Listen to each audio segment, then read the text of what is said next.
అనంతపురం జిల్లాకు ఆర్టీడీ సంస్థ కల్పవృక్షం లాంటిది. అయితే కేంద్ర ప్రభుత్వం విధానాల వల్ల ప్రస్తుతం తీవ్ర ఇబ్బందుల్లో ఉంది. అయితే ఎఫ్సిఆర్ఏ రెన్యువల్ కోసం రాష్ట్ర మంత్రి నారా లోకేష్ను ఆర్టీడీ మాంచో ఫెడరర్ కలిశారు.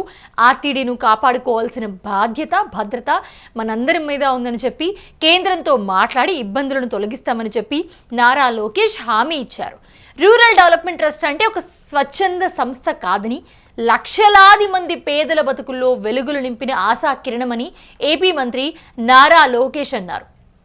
ఆర్టీడీ వంటి మానవతా సంస్థకు తాత్కాలికంగా ఇబ్బందులు వచ్చాయని, వాటిని శాశ్వతంగా పరిష్కరించి సేవలు నిరంతరాయంగా ప్రజలకు అందేలా చర్యలు తీసుకుంటామని చెప్పి హామీ ఇచ్చారు. ప్రజలు ఆందోళన చెందాల్సిన పని లేదన్నారు. కేంద్ర ప్రభుత్వాన్ని ఇప్పటికే సంప్రదించామని, ఆర్టీడీ సేవలు కొనసాగించేందుకు రాష్ట్ర ప్రభుత్వం నుంచి పూర్తి సహకారం అందిస్తామని స్పష్టం చేశారు. తెలుగు ప్రజలతో ఆత్మీయ మానవతా సేవాబంధం పెనవేసుకున్న ఆర్టీడీని కాపాడుకోవాల్సిన బాధ్యత మన అందరిపైన ఉందని పిలుపునిచ్చారు. అయితే గతంలో అనంతపురం ప్రజలు భారీ ఎత్తున ఆందోళనకు దిగారు. ఆర్టీడీని కాపాడాలని లబ్ధిదారులు రోడ్డుపైకి వచ్చి నిరసన చేశారు. అనంతపురం ఆర్ట్స్ కళాశాల నుంచి కలెక్టరేట్ వరకు భారీ ర్యాలీ నిర్వహించారు. అనంతరం కలెక్టర్ కార్యాలయంలోకి వెళ్లేందుకు ప్రయత్నించిన ఆర్టీడీ లబ్ధిదారులను పోలీసులకు అడ్డుకున్నారు. రూరల్ డెవలప్మెంట్ ట్రస్ట్కి నిధులు ఇవ్వకుండా కేంద్ర ప్రభుత్వం నిధులు రద్దు చేసింది. అయితే నేడు ఆర్టీడీ మాంచో ఫెడరర్ మంత్రిని నారా లోకేష్ కలవడంతో ఆశలు రేకెత్తాయి. సో అసలు ఏం జరుగుతోంది ఆర్టీడీలో ప్రస్తుతం మనతో మాట్లాడడానికి సేవ్ ఆర్టీడీ ఉద్యమ నేత సాయినాథ్ మనతో పాటు అందుబాటులో ఉన్నారు. నమస్తే అండి. నమస్తే మేడం. సో ఇప్పుడు ఈ రూరల్ డెవలప్మెంట్ ట్రస్ట్ ఏదైతే ఉందో ఆర్డిటి, సో ఇప్పుడు దీనికి ఏం జరిగింది, ఎందుకని ఇప్పుడు దీనికి నిధులు ఆగిపోయాయి, సో దీంట్లో ఎవరెవరు ఉన్నారు, మీరు ఈ గతంలో ఏం చేశారు, దీని నుంచి ప్రస్తుతం ఇప్పటి వరకు ఏం చేశారు, ఆగిపోయే ముందు వరకు కూడా ఏం చేశారు, ఒక్కసారి క్లియర్గా చెప్పగలరా? ఆర్డిటి అనేటువంటిది స్పెయిన్ దేశం నుంచి వచ్చేసినటువంటి ఒక విన్సెంట్ ఫెర్రర్ అనే ఆయన ఇక్కడ స్థాపించినటువంటి ఒక సంస్థ. అయితే ఈ ఆర్డిటి అనే సంస్థ మొదట్లో ఆయన ఇక్కడికి రావడానికంటే ముందు మహారాష్ట్రలోకి వెళ్ళటం, అక్కడ ఆయనకి అంటే స్వతంత్రం వచ్చిన కొత్తలు అవ్వటం వల్ల అక్కడ ప్రజలు ఆయన్ని భయపడి వెనక్కి పంపించటం, తర్వాత ఇందిరాగాంధీ గారు మా అనంతపురంకి పంపించటం, ఇవన్నీ జరిగి అనంతపురంలో 50 ఏళ్ల క్రితం ఆర్డిటి సంస్థ స్టార్ట్ అయింది మేడం, రూరల్ డెవలప్మెంట్ ట్రస్ట్ పేరు.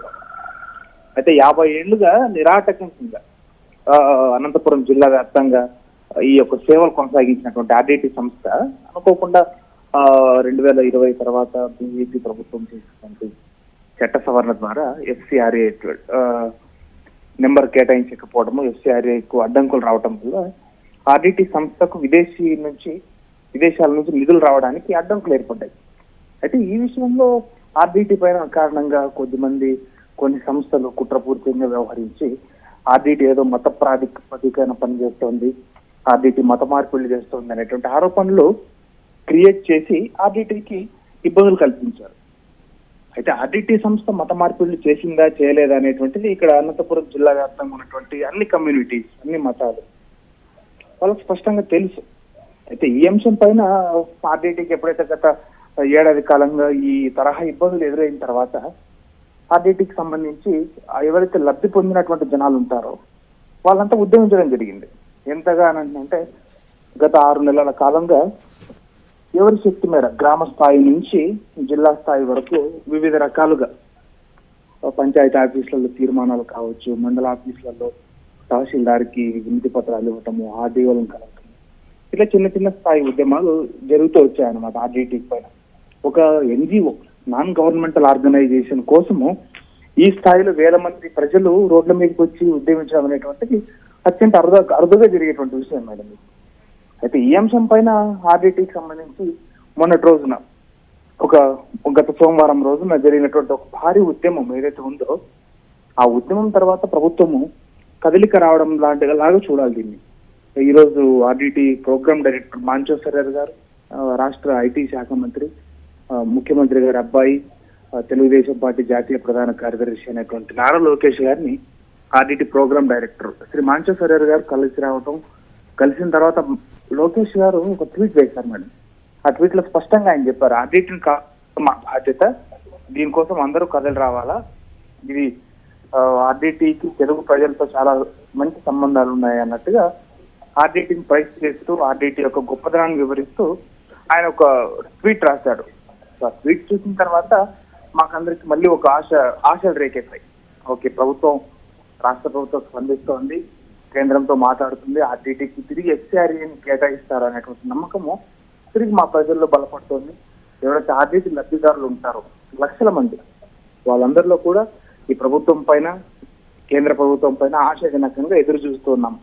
మళ్ళీ పాజిటివ్ జరుగుతోంది, ఆర్డిటికి విదేశీ నిధులు వస్తాయి, మా బతుకులు బాగుపడతాయి అనేటువంటి ఆశ మా అందరిలో కలుగుతోంది మేడం ఈ రోజు లోకేష్ గారిని కలిసిన తర్వాత. సో ఇప్పుడు లోకేష్ గారిని కలిశారు, మాట్లాడారు, సో ఆయన ఏం చెప్పారు, ఆయన నుంచి ఎలాంటి హామీ ఇచ్చారు ఒకసారి చెప్పగలరా? మేడం ఇప్పటికైతే ఇప్పుడు జస్ట్ ఆయన కలిసి ఒక 2 hours అవుతుంది. అంటే ఈవినింగ్ 5 ఆ టైంలో మాంచోఫెరర్ గారు, లోకేష్ గారు ఒక మీటింగ్ అయితే జరిగినట్టుగా మనకు తెలుస్తోంది. అయితే దీనిపైన మాకెవరికి కూడా పూర్తి సమాచారం లేదు. జస్ట్ మేము నారా లోకేష్ ట్వీట్ చూసిన తర్వాత నెక్స్ట్ లో మనకు ఒకటి తెలుస్తోంది అనమాట. ఆర్డిటి అంటే ఒక స్వచ్ఛంద సంస్థ కాదు, లక్షలాది పేదల బ్రతుకుల్లో వెలుగులు నింపిన ఆశాకిరణం.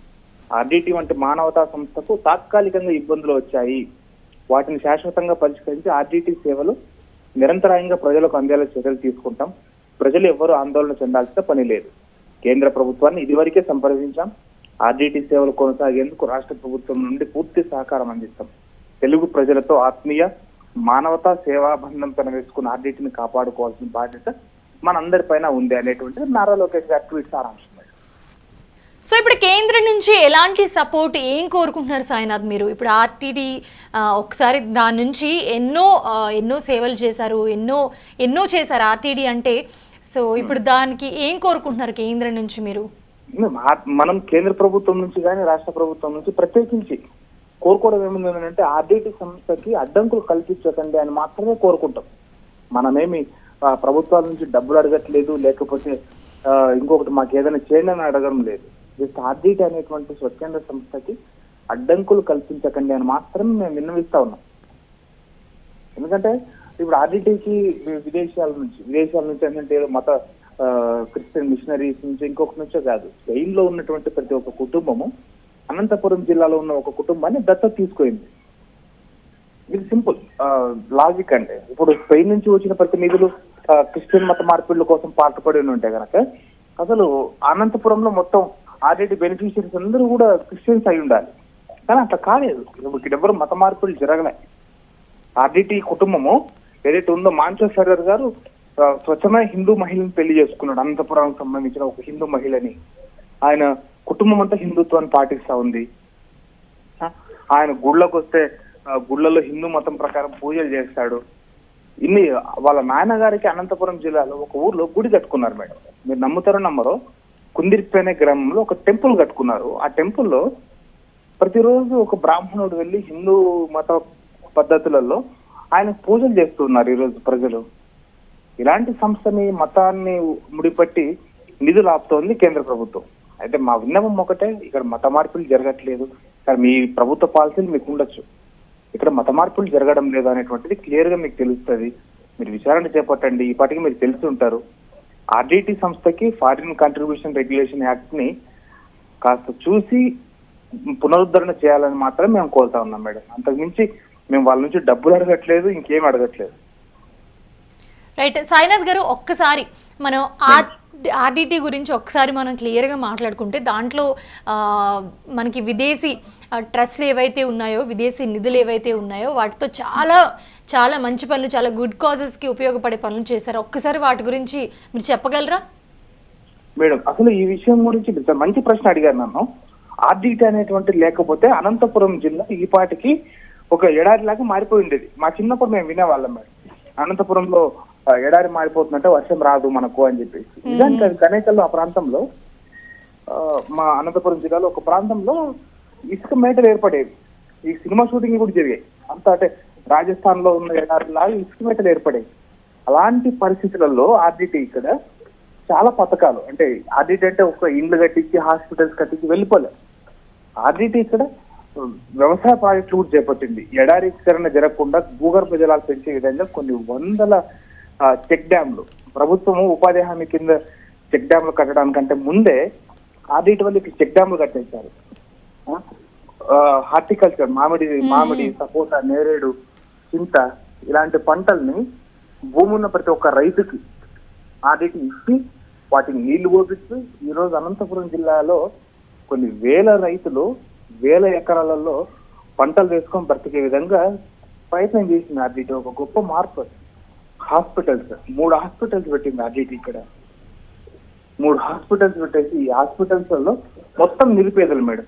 వాడు ఖచ్చితంగా బయటికి వెళ్ళి ఒక చిన్న చికిత్స జ్వరం వస్తే గవర్నమెంట్ హాస్పిటల్కి తప్ప ప్రైవేట్ హాస్పిటల్కి వెళ్ళలేనటువంటి జీవన స్థితిగతులు ఉన్నటువంటి కుటుంబాలు ఏ చిన్న సమస్య వచ్చినా ఆర్డిటికి మాత్రమే వెళ్తారు వాళ్ళు. అలాంటి కుటుంబాలు కొన్ని వేలు. మీరు నమ్ముతారు నమ్మరు, బయట సిజేరియన్ చేసి డెలివరీ చేస్తే అయ్యే ఖర్చు దాదాపుగా ఒక ప్రైవేట్ హాస్పిటల్లో 50,000 నుంచి 1,00,000 రూపాయలు అవుతుంది.